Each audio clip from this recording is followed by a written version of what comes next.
திருவண்ணி வாழ்த்திற்கு. முத்தமிழறிஞர் கலைஞருடைய விளக்க உரை என்பது எத்தனையோ செல்வங்கள் இருந்தாலும் விலை மதிப்பு இல்லாத ஒரு செல்வம் என்று சொன்னால் அது கல்விதான் என்கிற விதத்தில் அந்த செல்வத்தை வழங்கி கொண்டிருக்கின்ற என்னுடைய பெருமதிப்புக்குரிய தலைமை ஆசிரியர்கள் உங்கள் அனைவருக்கும் என்னுடைய வணக்கத்தை நான் தெரிவித்துக் கொள்கின்றேன்.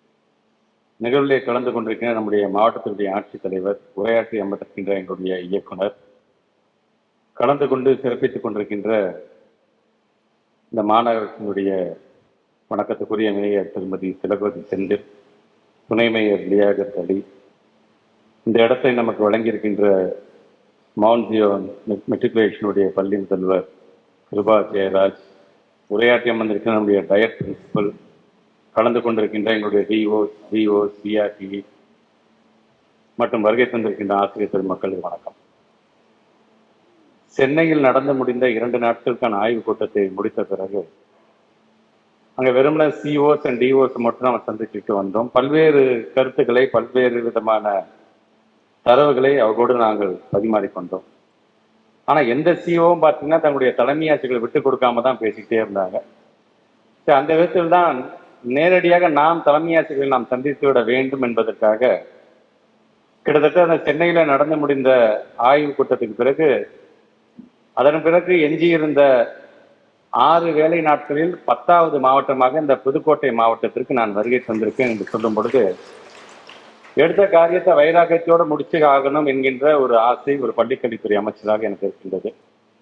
அதே போன்று தலைமை ஆசிரியர்களாக நீங்களும் இன்னைக்கு வந்திருக்கின்ற நீங்கள் எந்த பொருள் சார்ந்து நாம் பேசுகின்றோம். நான் பொதுவாக நம்ம டயட் பிரின்சிபல் நான் அதிகம் எதிர்பார்த்தேன்னா ஆக்ஷன் பிளானை பற்றி நிறைய அவர் பேசுவார் நினைச்சேன். பட் அவர் எந்தெந்த இடத்துல என்ன தரவுகளை மற்ற தரவுகள் எங்கள் கையில் ஏற்கனவே இருக்கு. நாங்கள் வந்தது தரவுகளுக்காக அல்ல, நீங்க என்ன ஆக்ஷன் பிளான் எடுக்க போறீங்க, எது சார்ந்து நம்முடைய தலைமை ஆசிரியர் நீங்கள் தயார்படுத்த போகிறீர்கள் என்பதான் எனக்கு தேவை. இதுதான் ஒவ்வொரு மாவட்டத்திலும் நடந்தது. ஆக நான் விடைபெற்ற பிறகு நம்முடைய டயட் பிரின்சிபல் அது சார்ந்து என்ன நம்ம செய்ய போகிறோம், என்ன செஞ்சா நம்ம கண்டிப்பாக அடுத்த கட்டத்துக்கு வர முடியும் அப்படிங்கிறத தெளிவாக நீங்கள் எடுத்து சொல்ல வேண்டும். இந்த ஸ்லாஷ் ரிப்போர்ட் அப்படிங்கிறது நம்முடைய இயக்குனர் சொன்ன இது குறை சொல்வதற்கான கூட்டம் அல்ல, நீங்க ஃபர்ஸ்ட் நீங்க செகண்டு அப்படின்னு சொல்வதற்கான கூட்டம் அல்ல. இது ஒரு கருத்து பரிமாற்றமாக நம்ம எப்படி அடுத்த முறை முன்னேறிய இடத்திற்கு நாம் செல்லலாம் என்பதற்காக. ஏன்னா இப்போ ஆல்ரெடி 10th 12th நம்ம கொஞ்சம் டிக்ளைனிங் மேனர்ல போயிட்டு இருக்கோம். நம்ம அப்படி இல்லாமல் அதற்கென்று பல காரணங்கள் இருக்கலாம். ஆனால் நாம் எப்படி தெரிந்து கொண்டு சரி செய்ய வேண்டும் என்பதை ஒரு கருத்து பரிமாற்றமாக இந்த ஆய்வுக் கூட்டம் நடந்துவிட வேண்டும் என்று என்னுடைய ஆசை. குறிப்பாக புதுக்கோட்டை, ராலிமலை, அரியமளத்தை சார்ந்த டாக்ஸ் நல்லா பெர்ஃபார்ம் பண்ணியிருக்காங்க. அவங்க அனைவருக்கும் என்னுடைய வாழ்த்துக்கள், பாராட்டுகள். ஆவரேஜ் லெவலில் அறந்தாங்கி, மன்னவாசலும் இன்னைக்கு செயல்பட்டுருக்காங்க. அடுத்த முறை வரும் பொழுது அவங்க நல்ல ரிசல்ட்டுக்காக தங்களுடைய செயல்பாடுகள் மூலமாக காட்டுவார்கள் என்று நம்புகிறேன். To be improved Thirumayam, Thiruvarangulam, Karambakudi இன்னும் முயற்சி செய்தால் நீங்களும் அந்த இடத்திற்கு வந்து விடலாம் என்பதற்காக ஒரு கூட்டமாகத்தான் இந்த கூட்டத்தை நாங்கள் பார்த்து கொண்டிருக்கின்றோம். குறிப்பாக ஸ்டேட் ரேங்க்ல நீங்க இப்போ ஒரு 15வது இடத்தில் இந்த ஸ்லாப்ல இருக்கிறீங்க. ஏறத்தாழ 9,80,000 மாணவ செல்வங்களை தமிழ்நாடு முழுவதும் நம்ம அசஸ் பண்ணியிருக்கோம். அதன் மூலமாகத்தான் எனக்கு ஏசரோ நேசரோ எனக்கு முக்கியம் கிடையாது. எனக்கு ஸ்லாஷ்ல நாம எப்படி பண்ணோம், ஸ்டேட் லெவல்ல நாம யார் என்று நம்மளுடைய செல்ஃப் அசஸ் பண்ணக்கூடிய ஒரு சர்வேவை நம்ம எடுத்து முடிச்சிட்டோம். பொதுவாக ஒரு சர்வே என்பது ஒரு மாநிலம் சார்ந்து, ஒரு மாவட்டம் சார்ந்து, மேபி ஒரு யூனியன் சார்ந்து கூட இருந்திருக்கலாம். ஆனால் very first time every individual ஸ்கூல்ஸ்க்கும் ஒரு ப்ராக்ரஸ் ரிப்போர்ட் மாதிரி நம்ம கொடுக்குறோம். அதனால தான் இதுல லோயர் பெர்ஃபார்மிங் பிளாக்ஸ் சார்ந்திருக்கிற தலைமை ஆசிரியர்கள் உங்களுடைய கருத்துக்களை சொல்லுங்கள் என்று சொல்லும் பொழுது ஒரு விதத்துல நான் உள்ளபடியே நான் பெருமை அடைகின்றேன். நிறைய பேர் நீங்க அக்செப்ட் பண்ணிட்டு நீங்க பேசுங்க. ஆமா சார், 3rd ஸ்டாண்டர்ட் நாங்கள் கொஞ்சம் குறைஞ்சிருக்கோம், நாங்கள் எப்படின்னே தெரியல சார், இந்த பையன் நல்லா அகாடமிக்ஸ் நல்லா பெர்ஃபார்ம் பண்ண பையன் ஸ்லாஷ் ரிப்போர்ட் எப்படி அவன் கோட்டை விட்டான்னு தெரியல. 5th ஸ்டாண்டர்ட் இந்த சப்ஜெக்ட்ல எங்களுக்கு கொஞ்சம் இன்னும் அதிகம் கவனம் தேவை. 8th ஸ்டாண்டர்ட் இன்னும் கொஞ்சம் கவனம் செலுத்த வேண்டும். நீங்க அக்செப்ட் பண்ணீங்க பாத்தீங்களா? நீங்க அப்படி அக்செப்ட் பண்ணாலே இவர் கொடுக்குற அந்த ஆக்ஷன் பிளான் உங்களுக்கு அழகாக சூட் ஆகிடும் என்கின்ற ஒரு நம்பிக்கை எனக்கு வந்திருக்கு. சார் நீங்க என்ன சொல்றது, நான் என்ன கேட்குதுன்ட்டு இல்லாம சரி கொடுங்க சார், நாங்க ஏற்கனவே நல்லா பெர்ஃபார்ம் பண்ணிட்டு இருக்கிறோம், இப்ப நீங்க கொடுக்குற ஆக்ஷன் பிளான் மூலம் இன்னும் அது எங்களுக்கு பயனுள்ளதாக தான் நாங்க பயன்படுத்திக்க தயாராக இருக்கிறோம். இந்த ஓப்பன் மைண்டோட வந்தீங்க பாத்தீங்களா, அதுக்கே ஒரு மிகப்பெரிய சல்யூட் இந்த புதுக்கோட்டை சார்ந்த ஆசிரியர்களுக்கு. நான் மீண்டும் சொல்றேன், தமிழ்நாட்டுடைய முதலமைச்சர் எல்லா செக்டர்ஸ் ஆஃப் ஸ்டூடெண்ட்ஸ்க்கும் ஒரு விதத்துல திட்டத்தை கொண்டு ஸ்கூல் உள்ளுக்கு கொண்டு வரணுமா, பிள்ளைகளுக்கு முதல்ல காலை உணவு திட்டம், உலகத்துல எந்த முதலமைச்சரும் கொண்டு வராத திட்டம் காலை உணவு திட்டங்கள் நம்ம இப்ப கொண்டு வந்துட்டோம். நம்ம சரி, ஸ்கூல் உள்ள வந்தாச்சு, நம்ம எலிமெண்டரி சார்ந்திருக்கின்ற பிள்ளைகள் நம்ம எப்படி தயார்படுத்த வேண்டும்? எண்ணம் எழுத்தும் திட்டத்தின் மூலமாக அந்த பிள்ளைக்கு ஒரு பாட்டு பாடியோ அல்லது ஒரு டான்ஸ் ஆடியோ அல்லது ஒரு கதை சொல்லியோ ஒரு activity based learning, object based பொருளை காமிச்சு பாடம் நடத்துறது இன்னைக்கு அதையும் கொண்டு வந்துட்டு அதையும் நீங்க செஞ்சுட்டு இருக்கீங்க நீங்க. சரி, 6, 7, 8 மட்டும் தனி துண்டா இருக்கு, அதுக்கு என்ன பண்ணலாம் என்று நினைக்கும் போதுதான் நடந்து முடிந்த கூட்டத்தொடர்ல திறன் அப்படிங்கிற ஒரு திட்டத்தை கொண்டு வரலாம். அதுக்கான இன்புட் கூட உங்ககிட்ட தான் நாங்க வாங்குறோம் நாங்க. சரி, அது சார்ந்து எப்படி கொண்டு போகலாம், இப்ப அதுக்கு வந்துட்டோம். ஸோ இந்த 1லேருந்து 8 வரைக்கும் நீங்கள் தயார் நிலையில் பிள்ளைங்க நீங்க தயாரிச்சிங்கன்னா 9, 10, 11 பண்ணிட்டு ஆட்டோமேட்டிக்கா அந்த பிள்ளைங்க பெர்ஃபார்ம் பண்ண ஆரம்பிச்சிருவாங்க. ஸோ அது சார்ந்த பல திட்டங்கள். இந்த அசஸ்மெண்ட் இல்லாம கம்ப்யூட்டர் பேஸ்ட் அசஸ்மெண்ட் டெஸ்ட் நடத்திட்டே இருக்கோம் நம்ம. அதுக்கு என்ன தேவை? ஒரு ஹைடெக் லேப் தேவை. பொதுவாக ஹைடெக் லேப்னா ஹை ஸ்கூல், ஹை செகண்டரி ஸ்கூல்ஸ்ல இருக்கு. இப்ப மிடில் ஸ்கூல் லெவலையும் இப்ப நம்ம கொண்டு வர ஆரம்பிச்சிட்டோம் இப்ப நம்ம. சரி, எலிமெண்டரி லெவல்ல இன்னைக்கு இருக்கிற டெக்னாலஜி மூலமாக பிள்ளைங்களுக்கு பிடிக்கின்ற விதத்தில் ஒரு இன்ட்ரெஸ்டிங்கான விதத்தில் அந்த ப்ராசஸ் எப்படி பாடம் நம்ம நடத்தலாம். கிட்டத்தட்ட 22,931 ஸ்கூல்ஸ்ல நமக்கு ஸ்மார்ட் போர்டு கொண்டு வந்துட்டோம். சார், ஸ்மார்ட் போர்டு கொண்டு வந்துட்டீங்க, இணைய வசதியா இல்ல, சரி பென்ட்ரைவ் கொடுத்துருக்கேன், கண்டென்ட் நீங்க ஏற்றி கூட நீங்க காட்டலாம் அந்த பிள்ளைங்களுக்கு. ஸோ எந்த விதத்திலையும் நீங்கள் ஒரு அரசாங்கத்தையோ ஒரு முதலமைச்சரை கொண்டு வரீங்க திட்டத்தை காரணம் சொல்லாமல் நீங்கள் அடுத்த முறை இதே போன்ற கிளாஸ் ரிப்போர்ட்டுக்கு நான் புதுக்கோட்டை மாவட்டத்துக்கு வரும்போது நான் எந்தெந்த பிளாக்லாம் நான் லோயர் பெர்ஃபார்மன்ஸ் சொன்னனோ அவர்கள் அனைவரும் நான் பாராட்டுகின்ற விதம் உங்களுடைய செயல்பாடு இருந்திட வேண்டும் என்கிற வேண்டுகோளை சொல்வதற்காகத்தான் இங்க நாங்கள் வந்திருக்கோம். நாங்கள் வரை தந்திருக்கீங்க பல பேர். நம்முடைய டயட் பிரின்சிபல் சொன்ன நிறைய எல்ஓஸ் பத்தி தான் பேசினோம். எல்ஓஸ் பத்தி அதிகமாக தெரிந்து கொள்ள வேண்டும். தான் நம்ம எல்ஓ நமக்கு புரிஞ்சிருச்சு, லேர்னிங் அவுட்கம் நமக்கு புரிஞ்சிருச்சுன்னா பாடம் நடத்தும் போது எப்படி நடத்த வேண்டும் என்கின்ற ஒரு ஐடியாஸ் உங்களுக்கு கிடைச்சிரும். ஆக வெரி ஃபர்ஸ்ட் டைம் நம்ம என்ன பண்ணோம்னா இன்ஸ்ட்ரக்டிவ் ஆப்ஜெக்ட்ஸை பத்தி பேசணும். அப்ஜெக்டிவ் என்ன, எப்படி நடத்தலாம், அதை 2 விதமா பிரிச்சோம். ஜென்ரல் அப்ஜெக்டிவா எப்படி இருக்கும், ஸ்பெசிபிக் அப்ஜெக்டிவ் எப்படி இருக்கலாம் பிரிச்சோம். அப்புறம் லேர்னிங் அப்ஜெக்டிவ் பத்தி நம்ம பேச ஆரம்பிச்சோம். பசங்களுக்கு என்ன சொல்லி தரலாம் என்று நம்ம அதை பத்தி பேசுறோம். இப்ப லேர்னிங் அவுட்கம் பத்தி ஏதாவது பேச ஆரம்பிச்சோம். சரி, சொல்லி கொடுத்துட்டோம், பசங்களுடைய கற்றல் அடைவு எப்படி இருக்குதுங்கிறத பத்தி நீங்க பேச வந்துட்டோம். இப்ப நம்ம வருகை தந்திருக்க எல்லாருமே இப்ப எல்ஓ பத்தி நீங்க நல்ல ஒரு ஃபெமிலியரா இருக்கிறீங்க. எந்த எல்ஓ எதை பத்தி பேசுது, தமிழ்ல எதை பத்தி பேசுறது, மேக்ஸ் எதை பத்தி பேசுகிறது, நீங்க எல்லாருமே ஒரு புரிதலோட நம்ம வந்துட்டோம். படம் அச தலைமை ஆசிரியர்களாக கேப்டன் ஆஃப் த ஷிப்பாக நீங்க உங்களுடைய பள்ளி வளாகத்தில் உள்ள போயிட்டீங்கன்னா ஒட்டுமொத்தமாக 360 டிகிரிகளையும் உங்களுடைய பார்வை இருந்தாக வேண்டும். உள்ளே நீங்க நுழைந்ததுக்கு பிறகு அனைத்தும் உங்களோட கண்ட்ரோல் தான். அதனால நீங்க அப்பப்ப ரிவ்யூ பண்ணுங்க. நீங்க போய் நம்முடைய தொடக்கப்பள்ளியை சார்ந்திருக்கின்ற நம்முடைய மிடில் ஸ்கூல் ஆசிரியர்களை போய் பாருங்க. நீங்க அவங்க எப்படி பாடம் மட்டும் நீங்க 2-3 கேள்வி கேளுங்க மாணவ செல்வங்கள்கிட்ட. அங்க இருக்கின்ற ஆசிரியர் பெருமக்கள்கிட்ட வெறும் குறையை மட்டும் சொல்லாம அவங்களை எப்படி நம்ம ஊக்கப்படுத்தலாம். சில நேரங்களில் சப்ஜெக்ட் வைஸ் பெர்சன்டேஜ் ஆஃப் ரிசல்ட்டை பொறுத்த வரைக்கும் பாத்தீங்கன்னா, சார் எங்க ஸ்கூல்ல ஒரே ஒரு சப்ஜெக்ட் ஒரு பையன் போயிட்டான் சார், அதனால 99% வந்துச்சு ரிசல்ட் அப்படின்னு சொல்றேன் பாத்தீங்களா. அப்ப அந்த மாணவர்கள் மட்டும் அந்த ஆசிரியர்களையும் ஊக்கப்படுத்துற மாதிரி பேசுங்க. ஸோ நம்மை பொறுத்த வரைக்கும் நல்ல ரிசல்ட் 100% கொடுக்கணும். ஸோ இவ்வளவு நாள் வெறும் குவான்டிட்டியை பத்தி மட்டுமே நம்ம பேசிட்டு இருந்தோம். இனிமேட்டு குவாலிட்டி ஆஃப் த எஜுகேஷன் பத்தி நம்ம பேச வேண்டும் என்று சொன்னால் கற்றல் அடைவு எப்படி இருக்கின்றது. வெறும் ஆர்டி ஆக்ட் படி மட்டும் வெறும் 1வது 8வது வரைக்கும் ஆல் பாஸ் பண்ணிட்டா போதுமா? 3ஆம் வகுப்பு படிக்கிற பிள்ளைகள் 3ஆம் வகுப்பை தெரிந்துக்க வேண்டியதை தெரிந்து கொண்ட பிறகுதான் 4ஆம் வகுப்பு போகிறதா என்பதை உறுதி செய்ய போறது யார்? அந்த உறுதி செய்ய போறது யார் என்பதை நம்மளே சுய பரிசோதனை செய்து கொள்வதற்காக நடத்தப்பட்டதுதான் இந்த ஸ்டேட் லெவல் அச்சீவ்மெண்ட் சர்வே என்கின்ற இந்த ஸ்லாஷ். ஸோ இந்த ஸ்லாஷ்ல ஒவ்வொரு வரைக்கும் இப்போ நமக்கு தெரிஞ்சிருக்கும். ரிசல்ட் வைஸா எங்களால் ஓஎம்ஆர் ஃபில் பண்ண தெரியல அப்படிங்கிற காரணமாக இருக்கலாம். இல்லை சம்டைம்ஸ் நீங்க சொல்ற மாதிரி ரிசல்ட் ப்ராசஸ் பண்ண சின்ன தவறு நடந்திருக்கலாம் அப்படின்னு நீங்க ஒருத்தங்க சிஸ்டர் பேசுறாங்க, அப்படி கூட இருந்திருக்கலாம். பட் அதெல்லாம் கடந்து ஒட்டுமொத்தமாக 9,80,000 பேர் நம்ம பண்ணியிருக்கும் பொழுது இது எல்லாமே தப்புன்னு நம்ம சொல்ல முடியாது. சரி, ஏதோ ஒரு விதத்தில் நாம் எங்கேயோ ஒரு இடத்துல ஒரு வீக் பாயிண்ட் இருக்கு. அகாடமிக்ஸ்னு வரும்போது எங்க பசங்க நல்லா பெர்ஃபார்ம் பண்ணிடுவாங்க சார் அப்படின்னு நினைக்கலாம். சம்டைம்ஸ் இங்கே பேசுங்க பார்த்தீங்க, மனப்பாடத்தோட பிள்ளை எழுதிட்டு போயிடுறான் அடுத்த கிளாஸ்க்குன்னு. அப்படி இல்லாமல் அண்டர்ஸ்டாண்டிங்கோட புரிதலோட அந்த பிள்ளை போகுதா அப்படின்னு பார்க்க வேண்டியது யாருடைய கடமை என்று சொன்னால் வருகை தந்திருக்கீங்க தலைமையாச்சு உங்களுடைய கடமை. ஆக நான் இங்க வருகை தந்திருக்கேன்னா பல்வேறு கருத்துக்களை பேசும், கருத்துக்களை பரிமாறி கொடுக்கணும். அது சார்ந்து நல்ல பெர்ஃபார்ம் பண்ற பிளாக் எப்படிப்பா பண்ணுது சார், அதுலேருந்து சில கருத்துக்களை வாங்கிட்டு ஏன் நம்மளால பெர்ஃபார்ம் பண்ண முடியாதா? நமக்கு ஒரு நல்ல ஒரு மாவட்ட ஆட்சித்தலைவர் கிடைச்சிருக்கிறாங்க. ஸோ இன்னைக்கு ஒரு மாவட்ட ஆட்சி இது போன்ற மாவட்ட ஆட்சியர் வரும்போது அதை பயன்படுத்தி கொள்ள வேண்டியது நம்மளோட மிகப்பெரிய ஒரு கடமையாக நாம் கருத வேண்டும். ஆக அரசாங்கம் சார்ந்து பல்வேறு திட்டத்தை முதலமைச்சர் கொண்டு வருகிறார். பள்ளிக்கல்வித்துறை சார்பாக ஏறத்தாழ 234 தொகுதிகளுக்கு நான் நேரடியாக சென்று நான் ஆய்வு பணிகளை மேற்கொண்டிருக்கேன்னு சொன்னா, இப்போ உங்களுக்கு என்னென்னலாம் நடைமுறை சிக்கல் இருக்குன்னு தெரியுமோ அதெல்லாம் எனக்கும் தெரியும். அதனால இங்கே நான் உங்களை சொல்றது ஒரு வேண்டுகோளாகத்தான் வந்திருக்கேன். எனக்கு தெரியும் அது கிராம பகுதியை சார்ந்திருக்கின்ற பிள்ளைகளுக்கு என்ன விதமான ஒரு சேலஞ்ச் இருக்கும், கடலோர பகுதியை சார்ந்திருக்கின்ற பிள்ளைங்களுக்கு என்ன விதமான சேலஞ்சஸ் இருக்கும், திருப்பூர் மாவட்டத்தை சார்ந்திருக்கின்ற பிள்ளைகளுக்கு என்ன விதமான சேலஞ்சஸ் இருக்கும் அப்படின்னு எல்லாத்தையும் அறிந்தவன் தான், இல்லை என்று சொல்லவில்லை. ஆனால் எப்படி சரி செய்ய வேண்டும் அப்படிங்கிற திறமை யாருக்கு உண்டு என்று சொன்னால் என்னுடைய தலைமை ஆசிரியர் உங்களுக்கு தான் உண்டு. அதை ஏன்னா களத்துல அனுபவம் வாய்ந்தவங்க, நீங்க நினைச்சீங்கன்னா இப்படி மாற்றி போயிடலாம், நீங்க அது உங்க கையில் தான் இருக்கு. நீங்க அந்த பேஷன் வேணும், அவ்வளவுதான். பள்ளிக்கல்வித்துறை அமைச்சர் வெறும் ஏசி ரூம்ல உட்காந்து எனக்கு வர போற ஃபைல்ஸ் எல்லாத்தையும் நான் கையெழுத்து போய் நான் போயிட்டே இருந்திருக்கலாம்.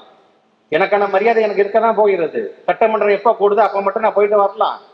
அதுக்காக மட்டும் இருந்து விடக் கூடாது. இது மாணவ செல்வங்கள் நலன் சார்ந்தது.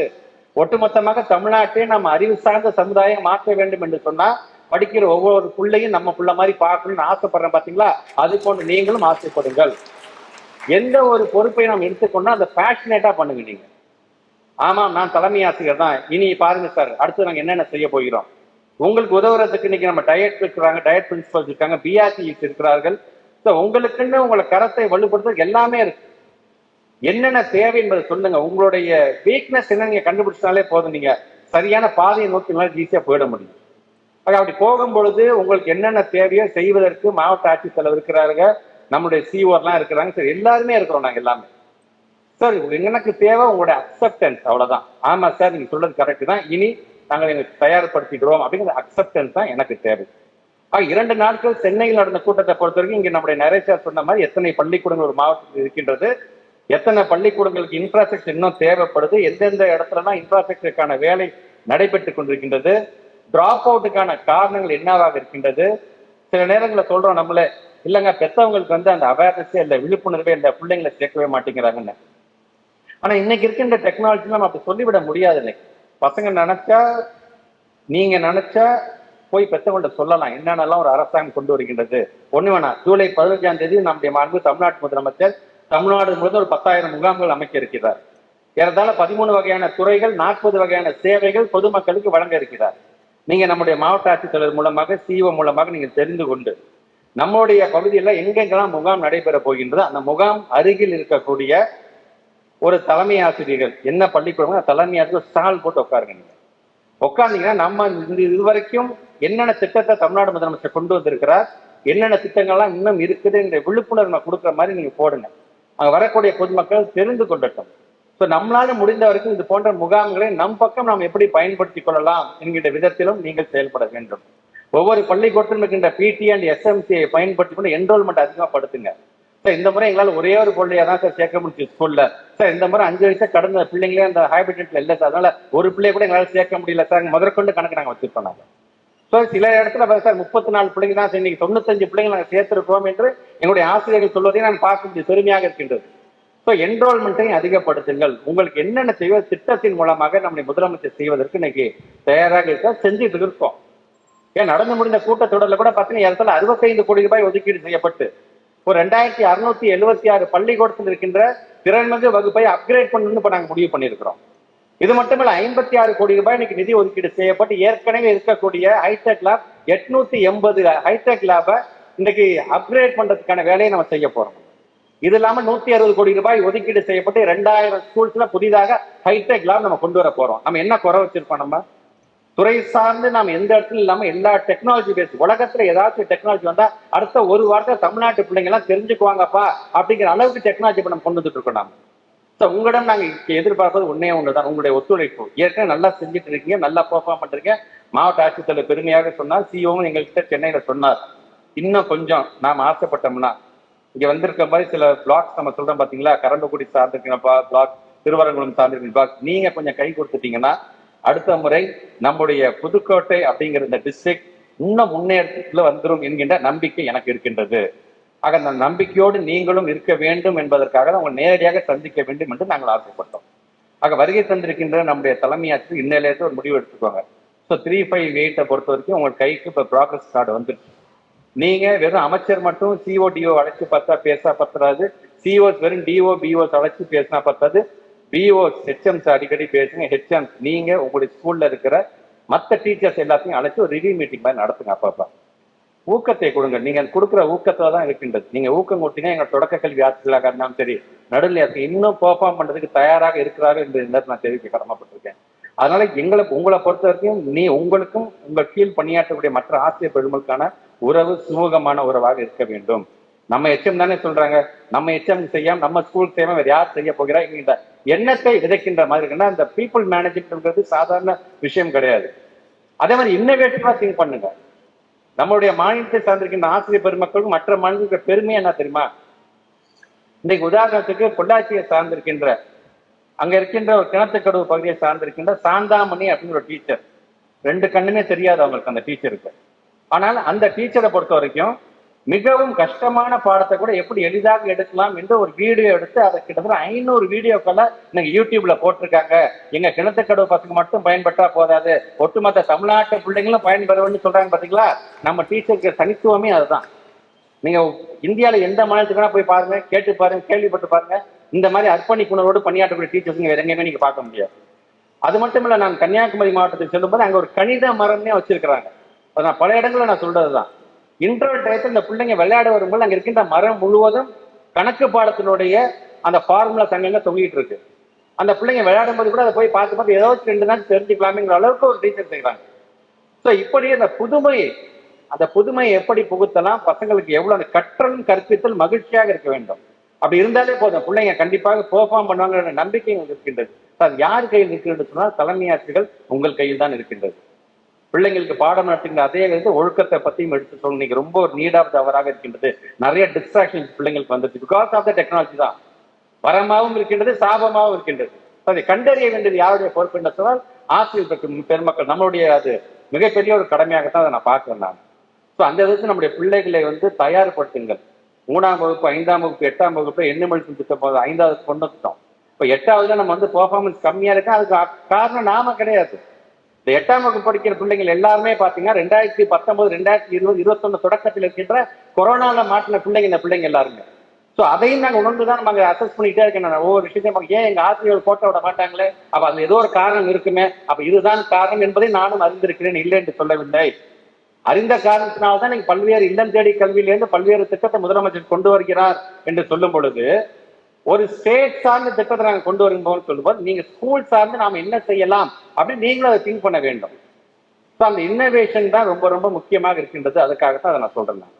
ஸோ நீங்கள் முழுமையாக இந்த 3ஆம் வகுப்பு, 5ஆம் வகுப்பை பொறுத்த வரைக்கும் 1 to 3 வரைக்கும் நம்ம என்ன மெடிசன் கொண்டு வந்தோம். இப்போ 5th வரைக்கும் நம்ம எக்ஸ்டெண்ட் பண்ணி கொண்டு போயிட்டோம். இப்போ அந்த பிள்ளைங்களோட தப்பிச்சு வந்துடும். இந்த குழந்தைகள் 8வது படிக்கும் பொழுது ரொம்ப அருமையாக பெர்ஃபார்ம் பண்ணுவாங்க, எழுதி வச்சுப்பாங்க. பிகாஸ் ஆஃப் யூ தான், நீங்க நினைச்சால்தான் அதுவும். ஆக இந்த பிள்ளைங்களை கொண்டு போங்க. ஒரு பாடம் நடத்தப்படுகிறது என்று சொன்னா சார் டைரக்ட் கொஸ்டின் கேட்டா எங்க பிள்ளை சொல்லுவான் சார், 1+1 = 2 சொல்றான் சார். ஆனா அதே பாயிண்ட் ஒன்றை நான் 1 ரூபா கொடுக்குறேன், நீ கடைக்கு போற, நீ 40 காசுக்கு நீ பொருள் வாங்க, மிச்சம் எவ்வளவு இருக்குன்னு அவங்க சிந்திக்கிறான் சார். ஸோ இதெல்லாம் தான் பிரச்சனையாக இருக்கின்றது. ஸோ ஒரு பாடம் நடத்தும் பொழுது கேள்வி எப்படியெல்லாம் கேட்கலாம் அப்படிங்கிறது நமக்கு தான், களத்தில் இருக்கக்கூடிய அனுபவம் வாய்ந்த நமக்கு தான் போயிடணும். சரி, இந்த கேள்விக்கு நீ இப்படி பதில் சொல்லி, இந்த கேள்வி நான் இப்படி கேட்கிறேன் பாரு அப்படின்னு சொல்லக்கூடியவர்களாக நம்ம இருக்க வேண்டும். ஒரு பாடத்துக்கு ஆன்சர் சொல்லலாம், அப்ப நல்லா புடிச்சாப்பா, அந்த பையன் நல்லா எல்லாம் தெரிஞ்சுட்டாப்பா, நம்ம அடுத்தது போலாம்ப்பா நீங்க இல்லாமல் உள்ளபடியே உள்ளார்னு அந்த புள்ள புரிஞ்சிருக்குதா அப்படிங்கிறத சோதிக்க வேண்டியது நம்முடைய கடமை. இப்ப டயட் பிளான்ல பாத்தீங்கன்னா நம்ம அவசரமா போயிட்டு அந்த டயட் பிளான்ல சிலது நான் பார்க்கும்போது அந்த மார்க் கிளாஸ் நம்ம நடத்தணும் அப்படின்னு கூட சொல்லியிருக்காங்க. ஸோ அந்த மார்க் கிளாஸ் தான் நீங்க நடத்தும்போது இன்னும் உங்களோட புரிதல் அதிகமாக வரும். என் பிள்ளை இதை ஸ்ட்ராங் ஆயிட்டான், என் பிள்ளைக்கு இது புரிதல் வந்துருச்சு, 100 days சேலஞ்சு இப்போ அமைச்சரை கூப்பிடுங்கப்பா அப்படின்னு சொல்ற அளவுக்கு உங்களுக்கே ஒரு தன்னம்பிக்கை வந்துடும். அதனால தான் இன்னைக்கு முடிந்த வரைக்கும் நம்ம டீச்சர்ஸ் ஒவ்வொரு இடத்துக்கும் போகும் பொழுதும் நாங்கள் விட்டு கொடுக்காமல் பேசுவதற்கு காரணம் என்ன தெரியுமா? ஒரு அறிவு சார்ந்த சமுதாயத்தை அமைக்கக்கூடிய மிகப்பெரிய அர்ப்பணிப்பு பணியை செய்யக்கூடியது ஆசிரியர் பெருமக்கள். உங்களை விட்டு அவர் யாருமே இல்லை என்கின்ற ஒரு காரணம் தான். அதனால் உங்களுக்காக நாங்கள் இருக்கின்றோம், எங்களுக்காக நீங்கள் இருக்கின்ற, நம்ம 2 பேரும் யாருக்காக இருக்கிறோம் என்று சொன்னால் நம்மளை தேடி நம்ம ஸ்கூல் கம்ப்ளீட் அந்த பெற்றவங்களுக்காக சொன்னாங்க. நம்ம பிரெமிசஸ் உள்ள வந்துச்சா அது நம்ம பிள்ளை, அது எல்லாத்துக்கும் பொறுப்பை நாம் ஏற்றுக்கொள்ள வேண்டும். ரெஸ்பான்சிபிலிட்டிங்கிறது ரொம்ப முக்கியம் இல்லையா? இந்த ரெஸ்பான்சிபிலிட்டி முக்கியங்கிற அதே நேரத்தில் விஷன், நம்முடைய பார்வை எப்படி இருக்கின்றது, இந்த குழந்தை இப்படி நான் கொண்டு வர போறேங்க அந்த எண்ணம் நமக்கு வர வேண்டும். அதற்காகத்தான் இன்னைக்கு இது போன்ற நம்ம கிளாஸ் ரிலேட்டடாக நம்ம ஒரு ரிவ்யூ பண்ணும்பொழுது நானே வருகிறேன் என்று சொல்லி இன்னைக்கு நாங்கள் 10வது மாவட்டமாக இந்த மாவட்டத்தை நாங்கள் நிறைவு செய்ய இருக்கின்றோம். ஆக ஏற்கனவே மற்ற இதுலேயும் நீங்கள் கொஞ்சம் பெர்ஃபார்ம் பண்ண வேண்டிய ஒரு சூழ்நிலை கட்டாயம் இருக்கின்றது. அதை முழுமையாக நீங்கள் உள்வாங்கியிருப்பீர்கள். இது இல்லாமல் உங்களுக்கு என்று சில திட்டங்கள்லாம் டயட் பிரின்சிபல்ஸும் உங்கள்கிட்ட எல்லாம் டிஸ்கஸ் பண்ணுவாங்க. அதை முழுமையாக உள்வாங்கி கொண்டு அடுத்த ஸ்லாஷ் ரிப்போர்ட்ல புதுக்கோட்டையை பார்த்து நான் மற்ற மாவட்டத்துக்கு சொல்லணும். புதுக்கோட்டை எப்படி முன்னேறிருக்கு தெரியுமா? இந்த மாதிரி நீங்களும் முன்னேற வேண்டும் என்று நான் மற்ற மாவட்டத்தை பார்த்து சொல்லுகின்ற அளவுக்கு நீங்கள் உங்களுடைய பெர்ஃபார்மன்ஸ் இருக்க வேண்டும் என்று சொல்லி வருகை தந்திருக்கின்ற உங்கள் அனைவருக்கும் மீண்டும் ஒரு முறை என்னுடைய நன்றியையும் வாழ்த்துக்களையும் பாராட்டுகளையும் தெரிவித்து இந்த உரையை நிறைவு செய்கிறேன். நன்றி, வணக்கம்.